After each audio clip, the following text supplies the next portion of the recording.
Okay, so welcome to the SAG-AFTRA Foundation as a business program. I'm Zadi Diaz, a producer director. I've also worked as a development executive with companies like Disney Interactive, DreamWorks Animation, and YouTube.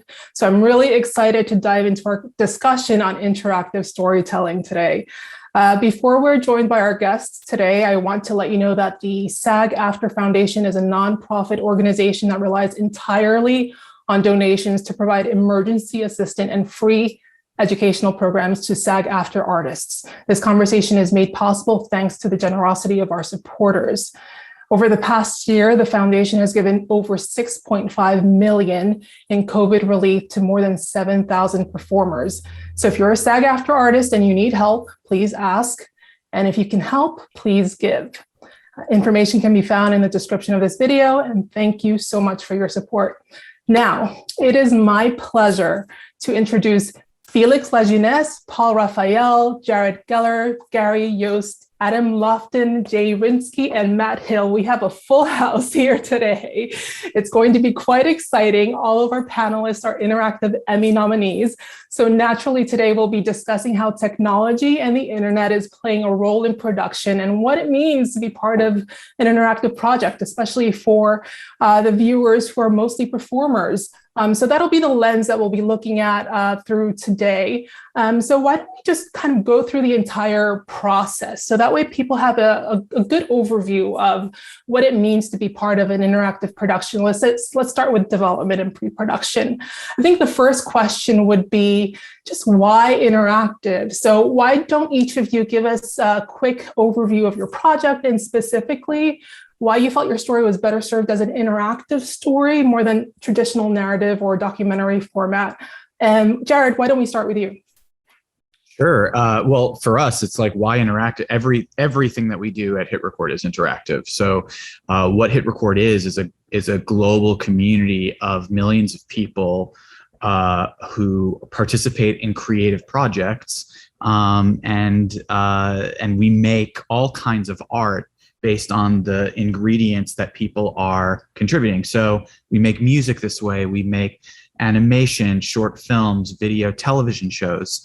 And so everything that we do is interactive. And I think the power of that is reflected in the stories of the individual. So when you have millions of people from around the world contributing, you get such a rich and diverse array of stories because you're casting such a wide net. And the Create Together series, which is our project that we're nominated for, the first season actually was all centered around people's experiences being creative together during quarantine. And so season 2, which is what we were nominated for this year, was all about going out into the world and experiencing nature together, again, rediscovering nature. And so to get that experience from people from all over the world, creativity is a human universal, but also is one's experience of nature. And so to get that was just like incredibly rewarding. That's great. And Jay and Matt, tell us a little bit about your process and the interactiveness in the Blumhouse series and project. Sure. Similar to Jared, just wanted to say our experience is also very much in live and interactive. And, pre-COVID, we were doing a lot of interactive cinematic shows where, a multimedia meets kind of theater film format where you break the film into live performances that, occur throughout. And once COVID hit and we kind of dived much deeper into tech and development, we were very fascinated with, well, how does Broadway work and how can Broadway work at scale? So part of the vision for this was basically taking, the concept of cinema, the concept of theater, and adding scale that interactivity brings to it, and coaching, writing and coaching the actors and everybody to go through effectively almost like a 3-piece act or a play where the actors are performing live and interacting live and progressing the storyline with up to 25,000 people at a time. And we really tried to find the fusion and the balance with, using advanced web VR tools, 3JS, and writing the story world into it so that it kind of it gives purpose and reason and exploration for the audience member trying to kind of solve this kind of interactive mystery, if you'd like, as a result of it, and also tapping into just traditional cinematic languages of production design, of theater, and creating. It was a very unique opportunity for us because for the first time, the entire world was locked down, and a whole new audience emerged, which are people that aren't used to digital experiences, people that aren't used to interactive experiences, people that aren't as technologically savvy, but they have access to a computer. They're looking for exciting things to do at home.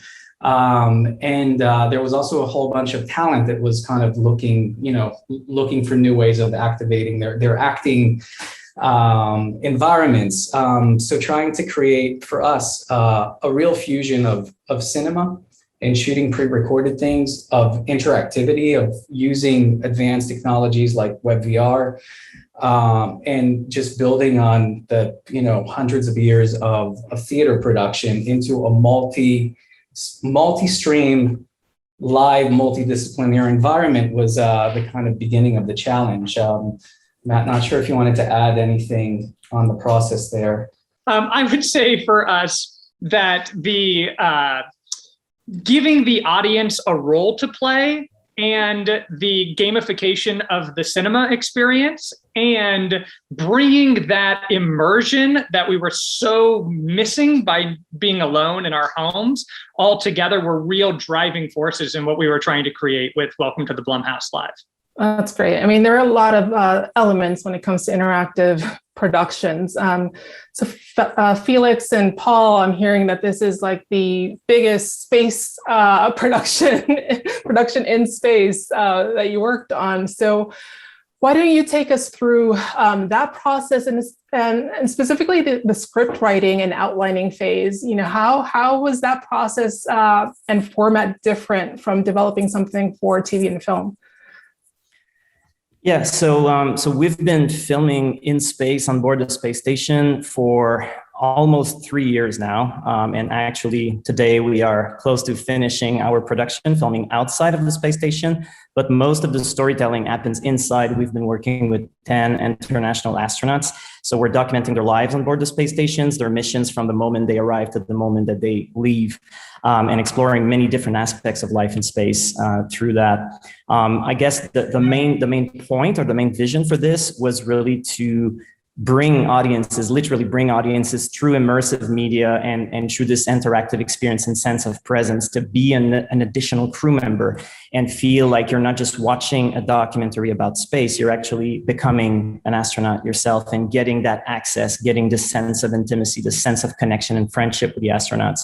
But also empowering audiences to witness the world from above, witnessing planet Earth, witnessing and experiencing the overview effect, and this very precious experience of watching our world as a whole.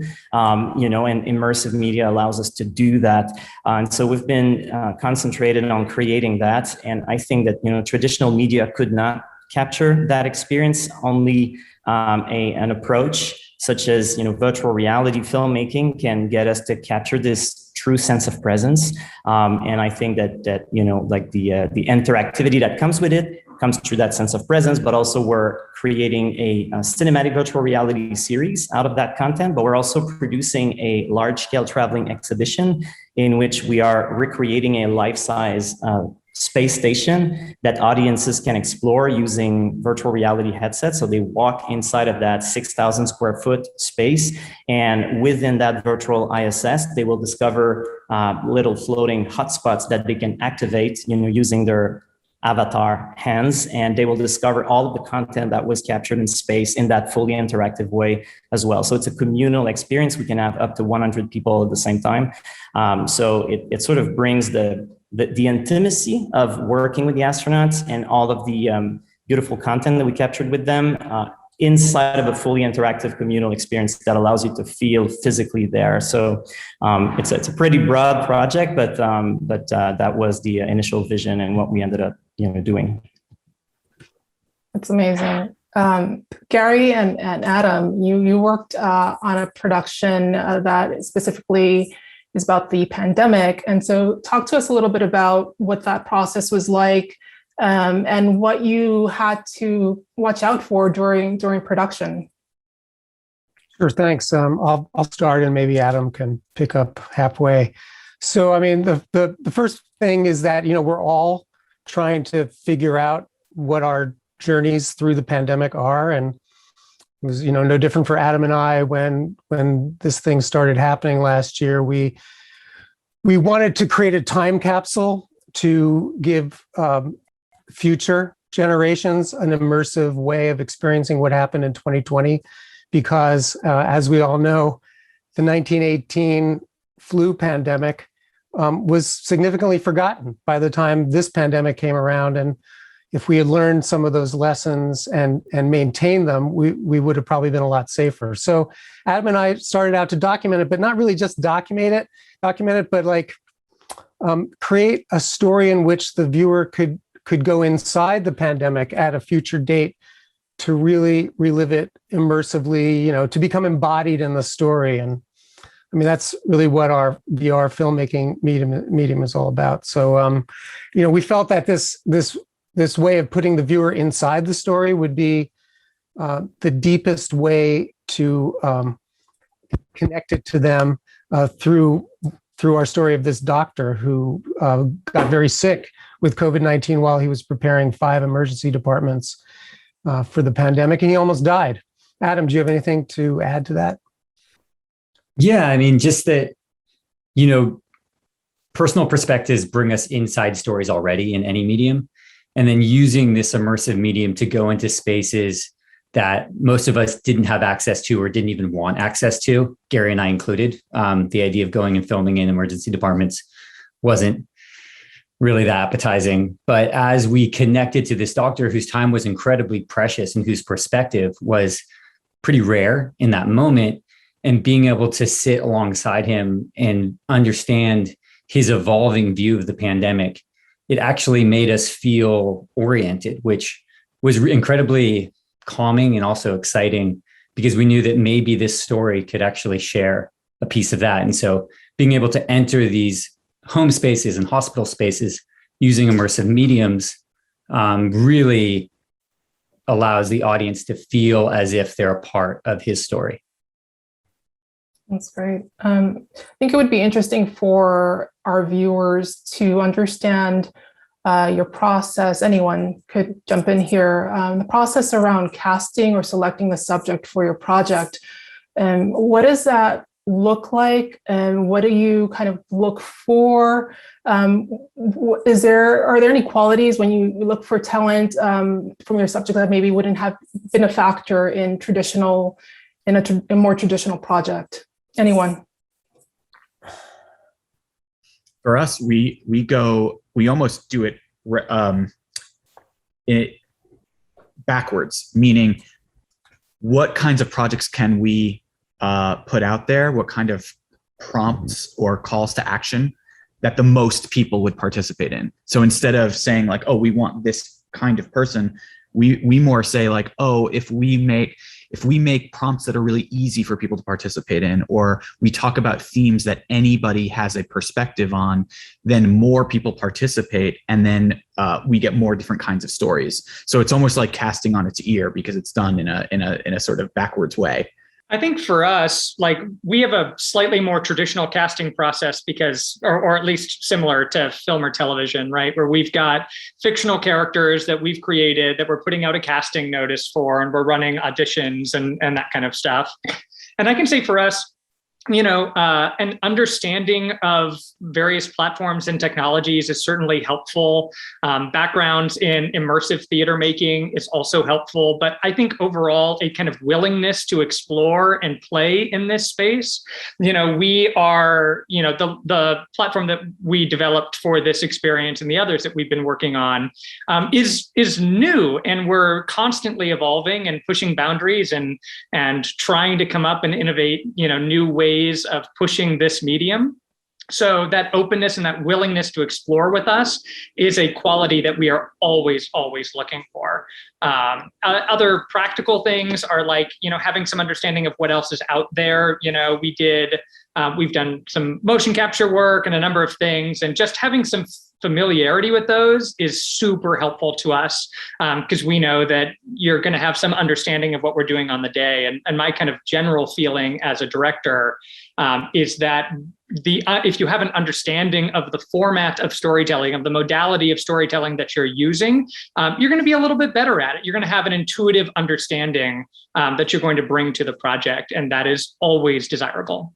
Yeah, I'll add to that. Basically, it's understanding the storyline beyond, the words within the script, because effectively the way the experience is run, you're running, 10 live streams concurrently. So you're almost writing 10 hours of script to a certain extent that the audience, and 25,000 people, the audience members are all grabbing their own small bits of details or interaction within, this overall 1 hour.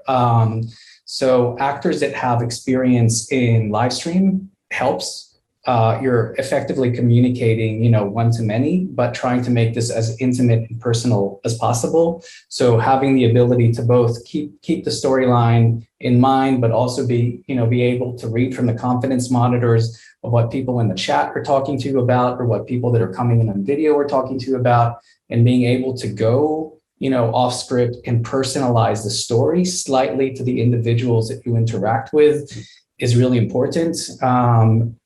There's plays like Sleep No More, or the kind of, more kind of immersive theater that a lot of the actors do come with that kind of experience already. But then just also, actors that have run live streams during the pandemic tend to create to get an understanding of how to communicate with an audience that they're not seeing directly in front of them, but also needing to portray that the experience is live. And that's really what's been interesting for us, is trying to pioneer what we're kind of classing interactive broadcast. Take the same level of broadcast of a film or TV set, but change the storyline based on how people are interacting with you through the chat and video technologies that are being zoomed in. You bring up a good point about just what the script looks like. I mean, just for our viewers, what would they expect? What could they expect to see when they're looking at an interactive script that's different from what they're usually getting? That's for anyone, or I guess Blumhouse, you guys are more scripted, so that makes it more parallel to kind of traditional scripts that we've seen. But even for documentaries where there are outlines, and for the crew to kind of understand where you are on the page, what are the elements there that could be kind of flagged as different? Well, I can maybe dive in. One thing that I can say, having done more than 35 virtual reality immersive productions over the past 10 years. Some of them were fiction. So we did a 40-minute scripted narrative called Miyubi, which was fully scripted, I would say, in a relatively traditional way, a script that resembled a film or a TV script with dialogues and indications. Of course, the format is different, but the script felt somewhat traditional in its shape and form. But having filmed, in space, this project, Space Explorers, the ISS Experience, we didn't really have a script. What we had was, like a storyboard and shot list and ideas and thematics that we wanted to explore. And we had a creative dialogue with the crew. And over time, because that project was captured over time, we sort of, made those creative intentions evolve into actual, shots that we would go out and capture with them. So it was a completely different way of, articulating the ideas. So I would say that we've covered the whole range from traditional scripts to completely untraditional ways of producing contents over the years. Our process also is documentary, and really similar to what Felix said. I just want to add that the actors or subjects in these pieces are addressing the camera directly, so they're always breaking the fourth wall. And because the viewer becomes disembodied in a headset and doesn't have to worry about their own proprioception, their senses are really heightened. Their voyeuristic sense is very heightened. So I'm sure Felix and Paul can corroborate this, but it's very easy to pick up inauthenticity for a viewer when they're in the headset, because this fourth wall experience and the viewer's not worrying about themselves. And so your bullshit meter is amped way, way, way up. So as a suggestion for an actor regarding casting, you have to be able to kind of get past any viewer's sense of inauthenticity, which in a traditional film where you can use close-ups and medium shot, you can cut around in editorial and the director, you can make things much more authentic the way you cut it. But these shots in immersive video, there are these long takes, and you can't cut into them. And so as an actor, you have to be prepared to bring a very, very authentic performance. Yeah, I mean, as a director, I feel like the whole process is interactive within documentary. I mean, I find that in, the traditional documentary work, and then now working in immersive documentaries, we're just always deeply listening to what we know about the subject. And we have an idea maybe of our shot list and what the subject's going to share in a certain place. But as they begin to give us these new pearls of wisdom or these really authentic experiences, then we're always thinking, okay, how does that actually shift everything else that I know right now about this story? And what are other opportunities that are arising from that? And that is what's so incredibly exciting, is we're feeling like this peak experience is when they are just connected to their truth and connected to the camera. And we are literally just getting out of the way all the time and then trying to get back in the way just enough to not disrupt that flow of things and keep it going. So it's incredibly interactive and puzzling and exciting and worrisome all at once. And I just want to shout out to Felix and Paul for traveling while Black and showing us in that experience how powerful that one-to-one connection could be. Do you want to talk a little bit more about that, just to give context? Oh, well, in Traveling While Black, you're sitting in Ben's Chili Bowl, which is a iconic restaurant in Washington, D.C. that was kind of the center of the civil rights movement in that area, and was a gathering place for people in that movement. And you sit down in a booth with these people who are, in some cases, directly addressing the camera. In some cases, you're looking at them over your shoulder, and it's just it's a incredible. It's very interactive. You feel like you're there. It was a huge inspiration for the work that we're doing. Yeah, those are great points. Thinking about how you go into production and assembling your crew and putting together your budget. What are some of the special considerations that you need to take into account, especially when it comes to equipment? What is it about the actual sort of set and what you see that is different, that we would kind of look at and it would, give us clues into this being a more interactive production? This is for anyone who wants to answer. I can take that.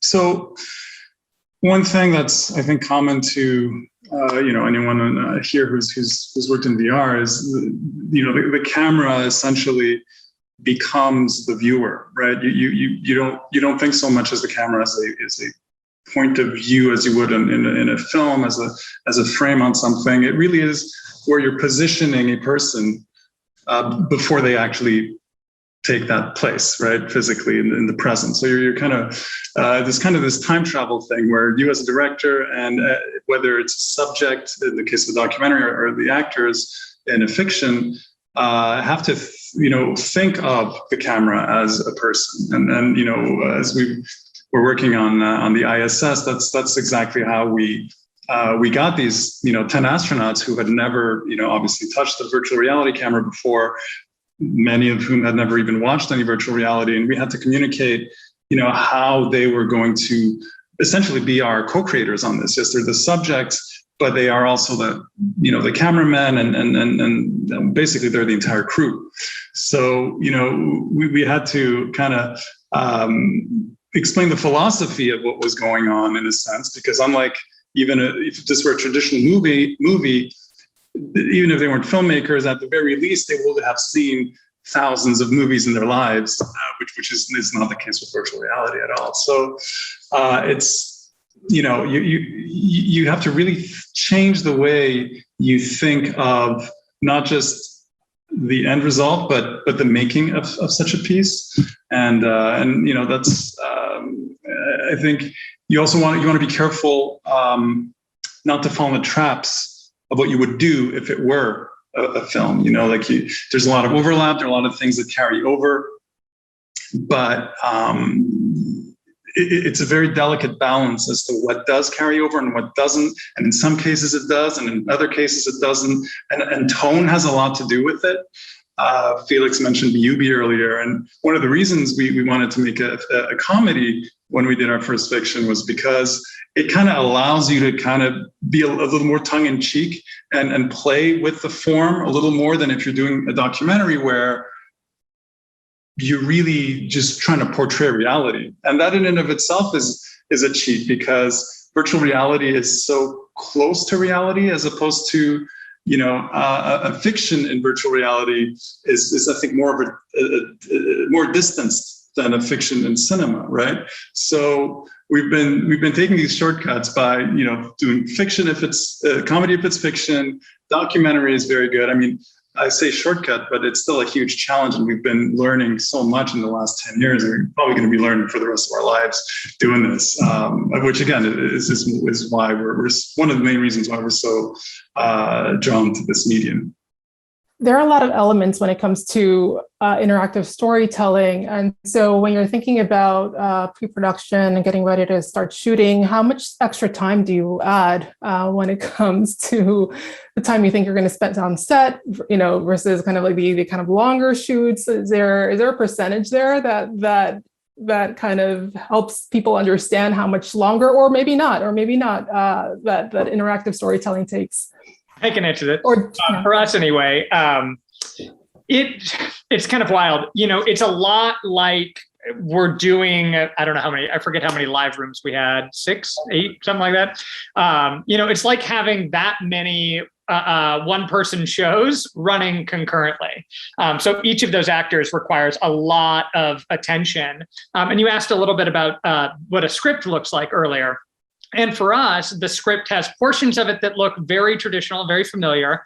And then we've got talking points or clues that we want to be repeated and that, need to sound natural. So, there's a lot of, bouncing between these really scripted moments that can be rehearsed to a T, and then these improv moments, because we want this to be live and we want the interaction to be authentic.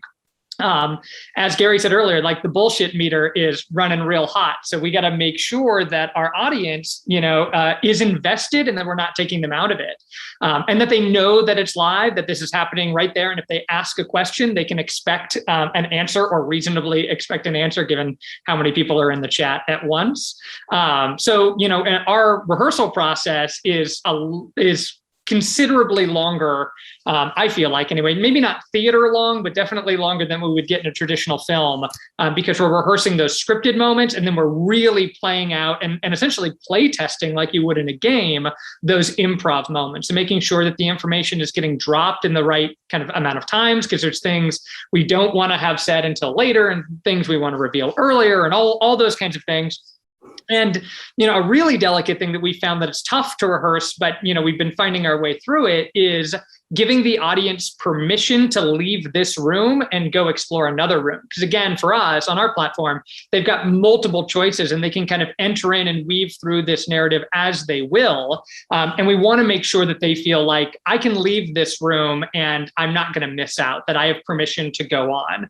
And that has been a really challenging thing for us to rehearse too. So I would say, longer than film, but not as long as theater for us. And I think a lot of that is because it's improv based, and there's only so much of that we can really prepare for.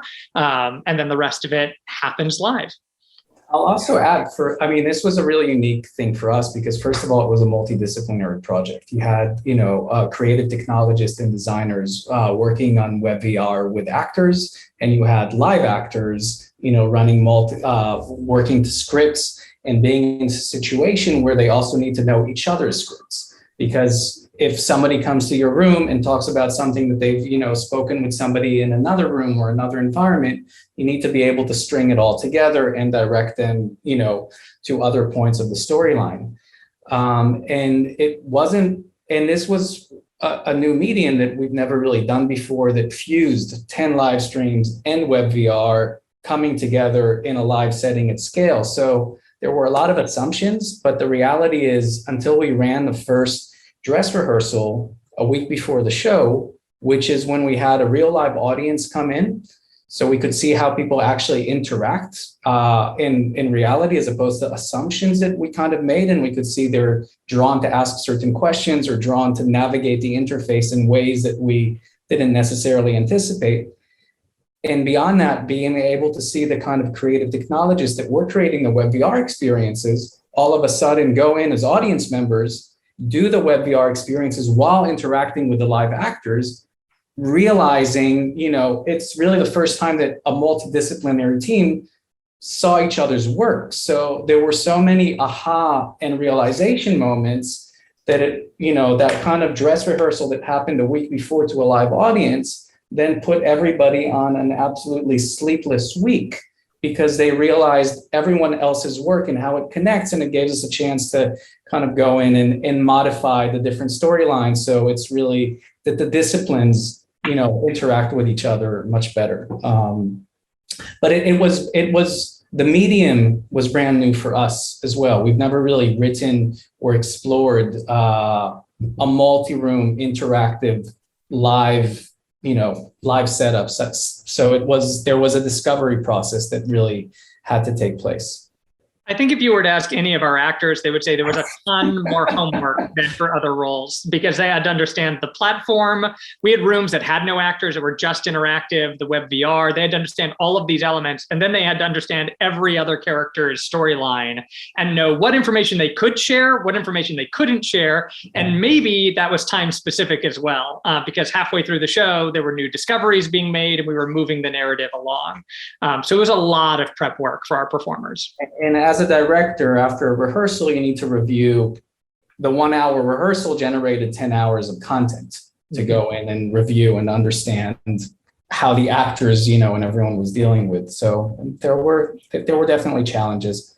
It's funny in terms of pre-production for us. I don't want to say no pre-production, because we map out what we think we're going to do, but our audience is really making our show with us from week to week, not even just in advance, but we're airing episode 1. There are creative prompts in the episode for people to participate. So we're making the show with the audience. And it's a testament to, whenever we partner with a television network, they have nerves of steel, because we're not giving them a Bible. We're just saying, we think it's going to be like this. And for example, they're like all of the catastrophic storms that were happening in Texas. We didn't anticipate that, but then that, people's experiences of what was going on in Texas then prompted a bunch of other stories from people from India, in Portugal, in South Africa, in Canada, that were also experiencing extreme weather.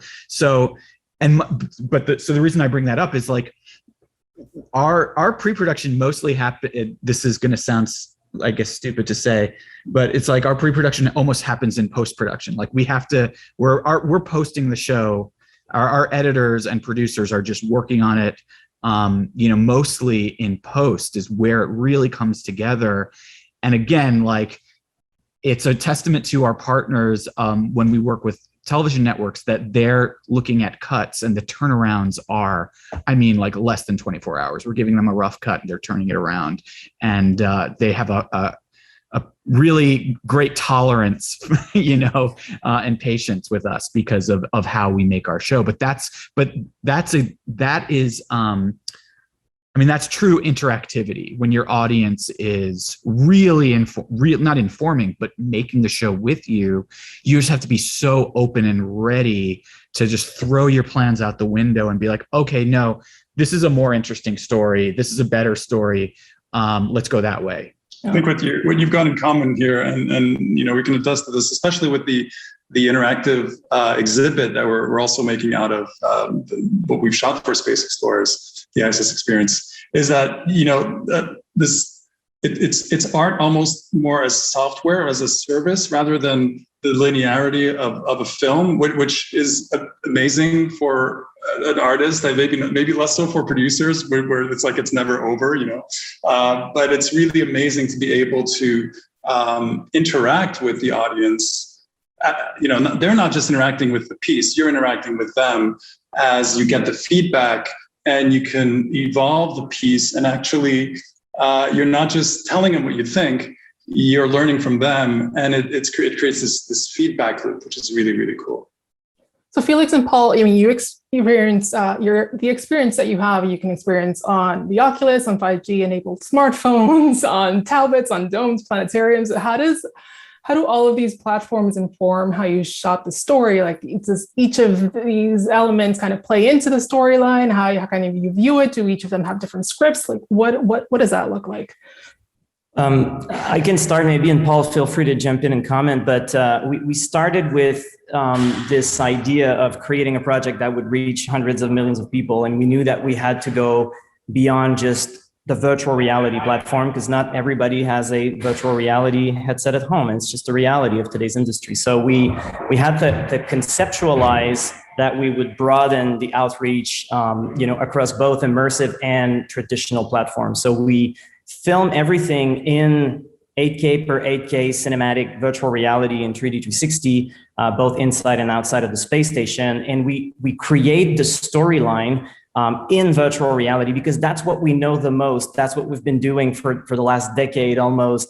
And so we carve the whole master story in as a cinematic virtual reality series. And out of that, we create alternate versions of that master storyline for distributing in domes, for the giant screen IMAX format, which requires, let's say, just a 40-minute film instead of a 4-time 30-minute episode. So it's a completely different format. Therefore, we will use a different story path, but always inspired by the master story that we've created in virtual reality. And for the exhibit, the interactive exhibit, the approach is completely different, because now we're undoing the episodes and going back to the scenes, the original scenes that we captured, and we position these scenes in different places inside of the space station, so that when you physically walk, let's say in the US laboratory on board the space station, you find floating hotspots there and you activate that scene. The scene that you will see has been filmed exactly from that vantage point on board the real space station in space. So the narrative logic becomes wherever you want to go. It's almost like immersive theater. If you want to go out of the space station, in the Japanese module, you will discover a scene there, and therefore your buddy becomes the storytelling device that connects all of these scenes together instead of a pre-existing narrative. So but it all starts from that core kind of immersive story that we craft for virtual reality. I'll just add a really fun thing, that we really only discovered this as we were shooting, and we started trying to communicate what we were doing to make like 2-dimensional trailers and things like that. And we realized that we had essentially captured little holographic bubbles up in space, and we could then take those bubbles and put a virtual camera in there, and we had like a little mini sample of reality on the ISS within which we could shoot a movie, right? So even though we had this virtual reality documentary, we had a bank of basically hours and hours and hours, hundreds of hours of content within which we could go back in as a traditional cinematographer or filmmaker and frame the shots as if we were up there in a way that we couldn't have done had we actually sent regular cameras up there. So we can obviously, pan and tilt and roll around this 360 image, but we can also, move the camera. We can interpolate between this stereoscopic 3-dimensional image we have and create camera movements that, didn't actually happen, and create this sense of free floating, shots that, maybe, you would do it, that you couldn't actually do, like these rotating, floating camera shots that are just really, really trippy, and it was kind of a happy discovery. It's so cool. I feel like we can spend hours in each production because there's so much to this, and I hate that we only have an hour here. It's fascinating. So the next question, I'll direct it to Gary and Adam, although anyone can answer. Were there any big hurdles or teaching moments that helped you look at how to approach production sort of in the future differently? Well, I mean, obviously, like Adam said earlier, shooting in hospitals in the pandemic was a pretty significant hurdle. Adam, do you have anything specifically to talk about? It was a reminder that you can always learn how to do things. And it wasn't that difficult. You know, it's kind of like scuba diving. Once you understood your gear and you go into a space. And thankfully, Gary and I had just finished a year of making these 9 shorter, immersive thought pieces with really compelling, diverse subjects. And so we kind of really had our production workflow really, really tight, and we really trusted each other, and we trusted our equipment. And so I think that together with then trusting our ambassador, which was this doctor who helped like chaperone us into these spaces and make us feel safe in how we were going to use the PPE equipment.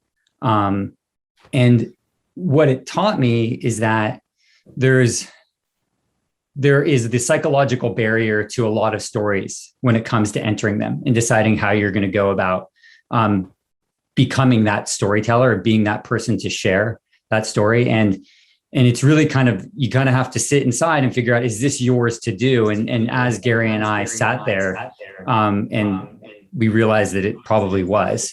And as we got deeper into it, it just felt right. And so that was what was a nice reminder of what seems impossible in a fearful space. Once you start moving towards trust and having faith in your tools and your collaborators and the creative spirit that's moving you through the project, that it's pretty incredible what you can accomplish with relatively few resources. And in our case, it's just usually Gary and I. We try and keep our crew as tiny as possible. I'll add one short thing to that. Is one of the benefits of using a virtual reality camera is that you can monitor it remotely. So we were able to go into spaces that were very dangerous, and we wouldn't be able to stay for very long and just set the camera up and then leave the room and monitor externally. So that was a real benefit on our side. And then beyond that, there were just things that we couldn't show at all. We really wanted to bring you into the cytoplasm of an infected cell.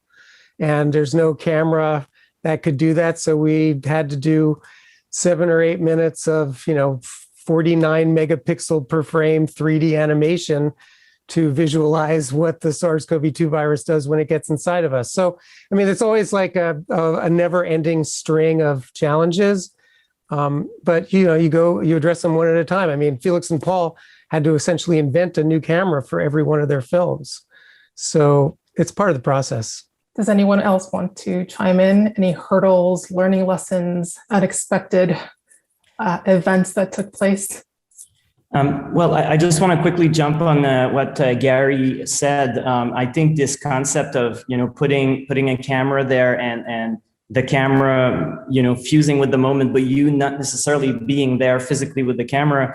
We've been doing that extensively prior to COVID, working with the astronauts, because we could not go physically in space to shoot the film ourselves. So we had to defer to them to use the equipment that we created for that production, to actually learn to use the tools and make that part of their schedule to actually do it. So everything was conducted from a distance. And when COVID unfolded, it turned out that we were working with the only 6 human beings that were actually not on the planet, when the pandemic happened. So we had the opportunity to continue to film with them because of that. And COVID made its way into the story. What does it feel to be the only 6 people of humanity to not be on the planet when a global pandemic is unfolding underneath you, and that in a way elevated the story, but also brought a very, I think, unique perspective on the pandemic and on the fragility of our planet, really, not just the human world, but also the biosphere as a whole. And so But all of that was the result of this very unusual way of producing content, where the camera is 400 kilometers away from you, flying, around the planet at 18,000 miles an hour, and trying to make sense of that, from a production standpoint. So I mean, let's get into post-production now that we've learned a little bit about what development, pre-production, and what the actual production looks like.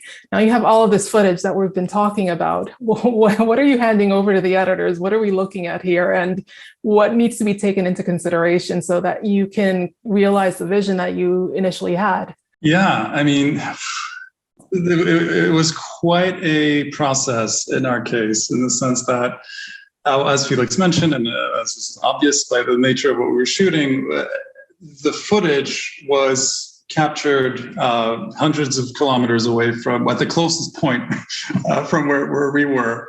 And we had, obviously limited bandwidth, and we do not want to monopolize NASA's bandwidth either, although we easily could.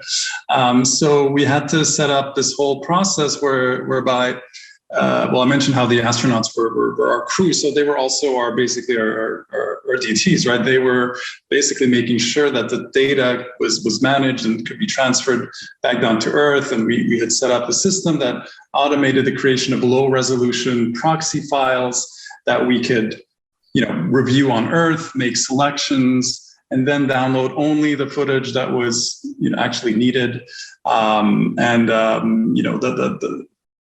Then there's the whole post-production of 8K by 8K 360 stereoscopic footage, which is, even 10 years in, a really, really difficult process. It's just it's almost a contradiction, to shoot a 360 image and to shoot something in stereo. A 360 image, if you've ever done a panoramic shot, what you want to do is you want to shoot a kind of from the single point, right, to get no distortion in your scene. But the nature of 3D is that you need 2 points. You want a different image for each eye. So you have this fundamental, contradiction when you're trying to shoot in 360 3D. That with all the algorithms and all the AI and all the manual work that you throw at it, it's still a huge challenge. We're making a lot of progress. Things have gotten better.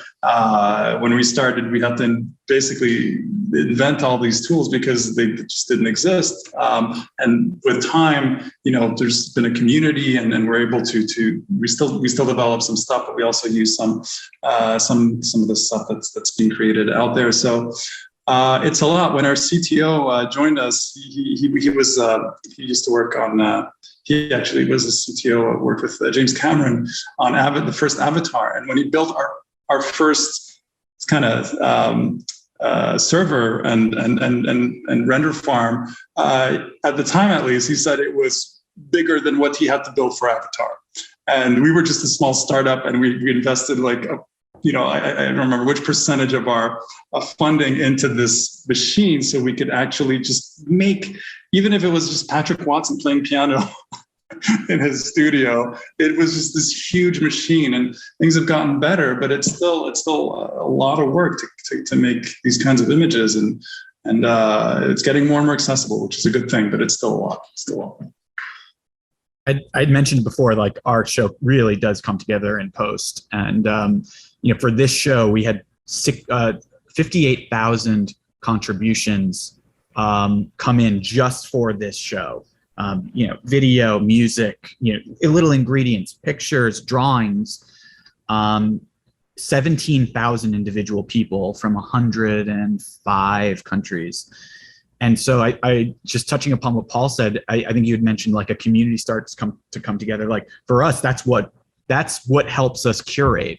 Is not only do we have an amazing post-production team, our editors are, I would stand toe to toe with anybody, but our community is really when by building upon, when you have that many individual contributions, but then you have thousands and thousands of people all over the world interacting with that content, things seem to take on a life of its own, and you start ideas start to surface.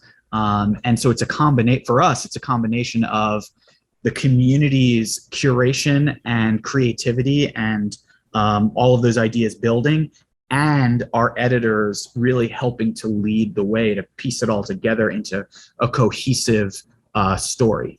Great. Okay, we have everything edited. It's out, ready for viewers to experience. Can you talk a little bit? Why don't we start with Matt and Jay?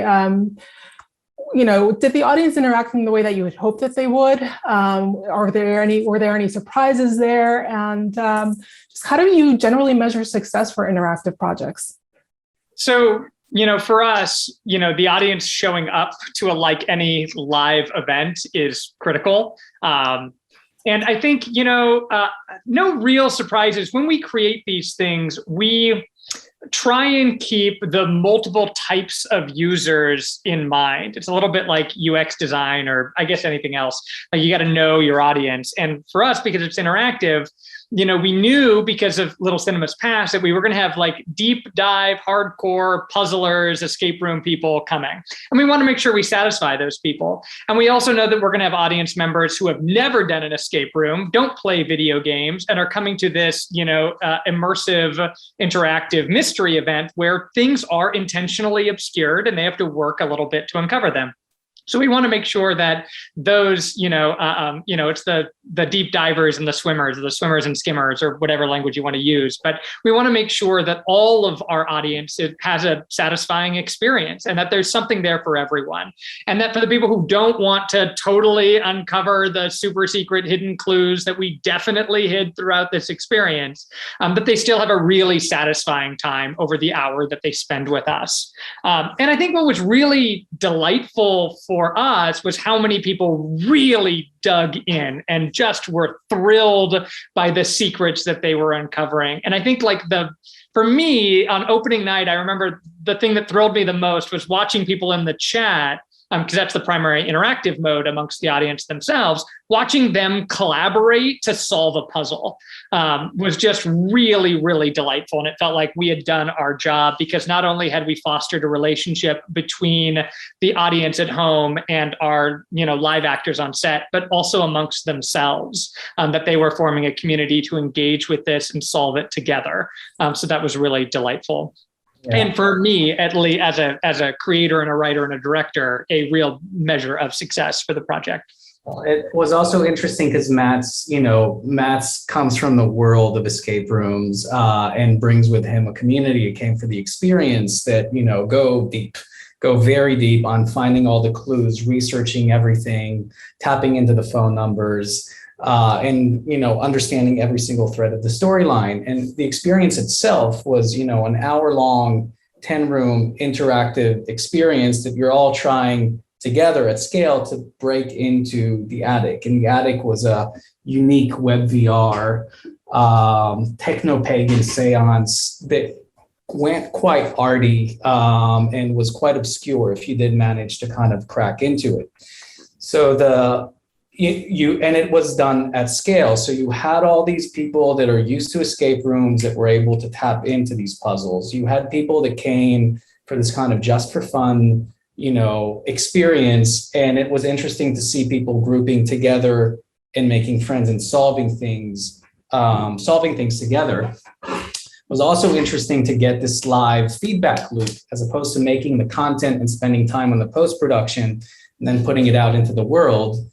It's live. So you're seeing it all unfold at a certain amount of time. And I think for me, one of the most delightful moments or surprise moments was the whole experience ended with this techno-pagan seance where you're effectively at the center of it. And as you control the mouse, the WebVR experience rotates all the spirits around you. So you can control this very obscure choir that builds and builds. And as it crescendos, you effectively become placed inside a womb and as a fetus. And it was artistically, kind of quite out there. We took a lot of inspiration from, 2001 Space Odyssey. And this was a pop culture event and there was a chat there. So what I kind of enjoyed is at the end of it, people stayed in the fetus. We deliberately didn't kick them out. We gave them the option of either staying in the womb or going to an after party, kind of like DJ, where they can, chat about the experience. But people stayed in the room for hours. Literally needs just to be a part two there. floating in that space and chatting with one another, and dropping in all these kind of quite entertaining chat messages. And I did not expect that. I love that. Yeah, that's great. Well, as we're wrapping up, I can't believe an hour has already gone past. I'd like to know from each of you, what is your philosophy on integrating immersive or VR experiences into narrative, whether it's documentaries or fiction? What are sort of the core elements you believe makes for a great interactive experience? Why don't we start with Felix and Gary? Yeah. Well, I think for me, it's acknowledging that the camera no longer exists in a way. The camera becomes the person, and that doesn't mean that your character is going to have a direct interaction with the audience. It doesn't mean that at all. It's just it's a way to approach storytelling that's more presence-based, therefore a little more sensitive, a little more something that is felt instead of something that is understood, and so we work a lot with that notion of just feeling things and understanding that it's a heightened emotional experience because of the presence of the audience inside of the cinematic experience. And for us, that remains truly core, this power, this strength, this is really the core power of that medium. And we're still exploring how to kind of expand that. We started with projects that were just one shot, 1 minute, and then, 4 minutes. And then after that, shots that are stringed together, and then evolving that into multi-season, multi-episode series. So it keeps expanding. But truly fundamentally, it's all about that sense of presence that we all experience in the physical world, if you take media aside for what connects us, our interface into the real world is our consciousness and our sense of being present in the world. And so it's kind of bringing that core human force inside of a media experience and trying to build a new art form, a new language from that, really. That remains why I care so much about that art form, I would say. Paul, do you have anything to add to that? Yeah, I mean, I totally agree. And it's why we got into this medium. It just feels like such a fundamental paradigm shift. Stories are they're foundational to not just culture, but who we are, as human beings. Our lives are the stories we tell ourselves about ourselves. And I think this new form of storytelling, I think where you're more, instead of witnessing something that happened to someone else, you're kind of thrust into what's happening, whether you're active or passive. I think interactivity and virtual reality they just make the stakes so much higher, even if nothing's happening. And it has the potential to affect you in a way that nothing that's happening on a flat plane over there can. I mean, you could, and that's saying a lot, because you could do so much with a flat plane. I mean, I still think that the masterpieces of the flat plane have yet, we haven't touched even a fraction of what some of the masters of filmmaking have done, for example, of art forms that have been around for much longer than what we're doing. However, I do believe that the potential for this medium, or the potential of immersive storytelling at large, to be just absolutely mind-boggling and kind of important. We're in a world where things are just changing so quickly, and I think it's good that our storytelling evolves as well, and it needs to be kind of up to the level of what we're confronted with in the real world. Jared, how about you? What's your philosophy around immersive storytelling? It's funny when Joe Gordon-Levitt and I started Hit Record over a decade ago. It was all around this notion of people they have a natural innate instinct to want to collaborate with one another and on creative projects. We had PHP message board with just very simple, just very simple text-based interactive exchanges. And people, what we had seen is they wanted to collaborate on creative projects. And as our community has grown, we thought, wow, we must be doing something right. Like we're great, creating really great product, or we're leading the organization in a way, because the community would always continue to be positive. No matter, and we would see some like negativity on other platforms, and think like it's going to get negative. And what I realized was that it has nothing to do with us. It is like it's the product, what we lead. It has absolutely nothing to. What it is this the human universal of creativity and collaboration. People like really want that. People are going to be naturally inclined. Yes, there's all sorts of I think on the internet we've just started to scratch the surface of what interactivity could be, but it could be so much. And when you open it up to be more immersive and collaborative, you really get the best out of people, and you really see something really, really positive. And that's why, we've just really tried to lean into that. How can we get people to collaborate more? How can we get people to create together on and provide them the tools, and then almost step out of the way, because that's what people are instinctively wanting to do. And then the content, the actual art that gets created as a result is really way more of a reflection of who we are as humanity. Not to sound so high-minded, but yeah, that's how creativity through collaboration is our mission. And yeah. And Gary and Adam, what would you say is your philosophy or takeaway, key points that you would want people to take away from what the possibilities are? Adam, why don't you start and I'll wrap it up. Okay. I think Gary and I both entered documentary filmmaking spaces originally to try and understand, where and when we are, and try and preserve some of the brilliance and wisdom of these spaces.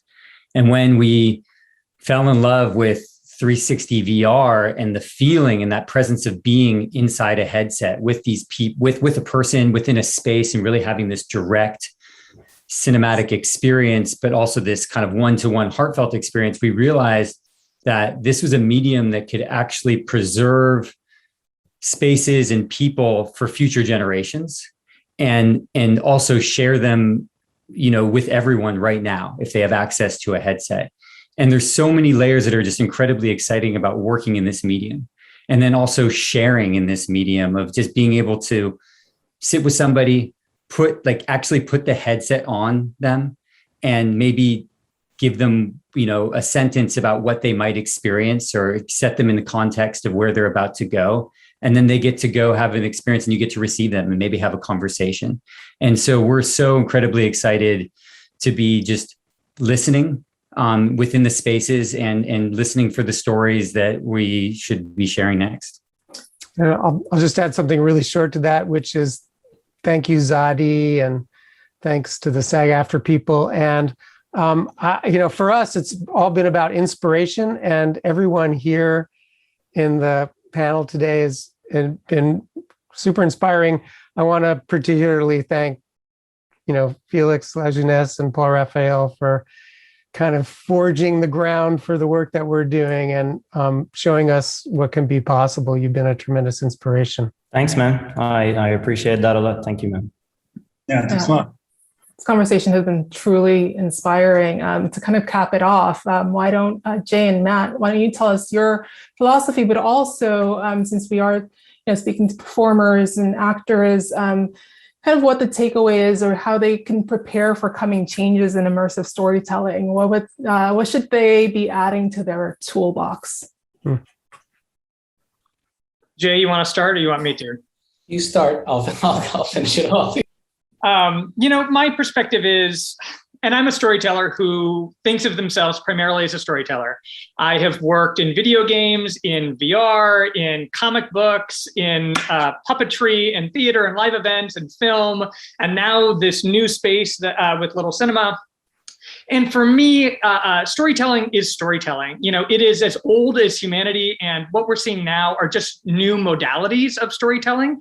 And they're incredibly exciting because there are things, as Felix pointed out, that they can do so incredibly well, namely that sense of presence and this interactivity. And when you're creating something that's so interactive, you have to consider the audience in a new way. Who are they in relationship to this project?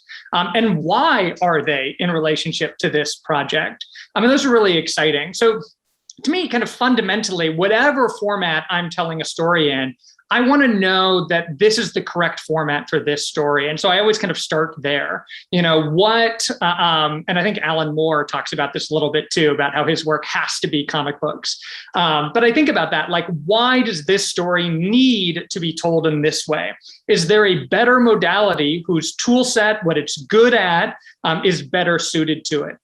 So to me, it really comes down to making it purposeful, making a purposeful choice that this is the way we're telling this story, and we're going to capitalize on what this modality can do really well. And we're going to lean into that as best as we possibly can. And we want to just make sure we're really considerate about the form of storytelling we're using, and use all the things that it's good at.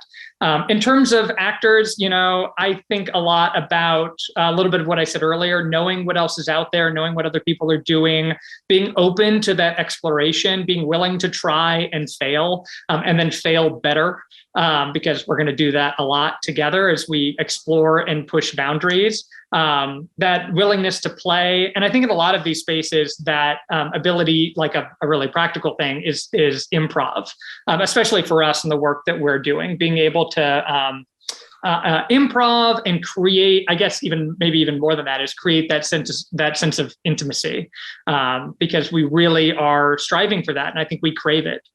So that's my long-winded answer. And I'll just to add to that, I think, we're a multidisciplinary company, and focus very much on immersive storytelling. And for me, or at least for us, for the company, the immersive storytelling is intentional narrative touch points at every point of the process, from how you're invited to how the interface looks, to, how the live interactions, down to how or why you're choosing to use certain technologies within, the overall storyverse that we're trying to build. So in Blumhouse, for instance, which was a multidisciplinary mixed media piece, the web VR components, were designed to extract memories from people interacting with the experience. So that lent itself very well to a web VR environment where you're somewhat hypnotizing yourself and pulling these things through. But this came down to, when you were invited, it wasn't to an event. It was, well, you're a detective and this person is missing, and here's all these strange phone numbers that if you choose to engage and interact with them, you'll uncover more parts of the story. So it really is not taking, the traditional linear approach and trying to consider all the uses of the mediums and their limitations to be justified in a narrative sense. So even when we use technology, which comes with a lot of limitations, it's understanding those limitations and explaining them in the story world of what we're trying to do. So overall, it's effectively very cohesive. And I also wanted to thank you, Zadi, and SAG, and just the amazing panelists that are here with us, that I would love to offline with most of you all and find a way to connect and collaborate. This has been a completely fascinating panel. I wish we had more time. There's just so many wonderful, so many wonderful advice, so many points that we just want to dive deeper into. And I wish we had more than an hour. But with that, we do end our panel. On behalf of the SAG-AFTRA Foundation, I'd like to thank all of you for sharing your experiences, your process, your craft with all of our fellow performers, and also a huge congrats to your Emmy nominations. I am rooting for all of you. I don't have a favorite. I don't know who will win, but you all deserve to. Make sure to follow all of our panelists on social, as well as the SAG-AFTRA Foundation on YouTube, Instagram, Twitter, and Facebook. And thank you all for watching, and goodbye. Thank you. Thank you. Nice to meet you all, everybody. Nice to meet you all.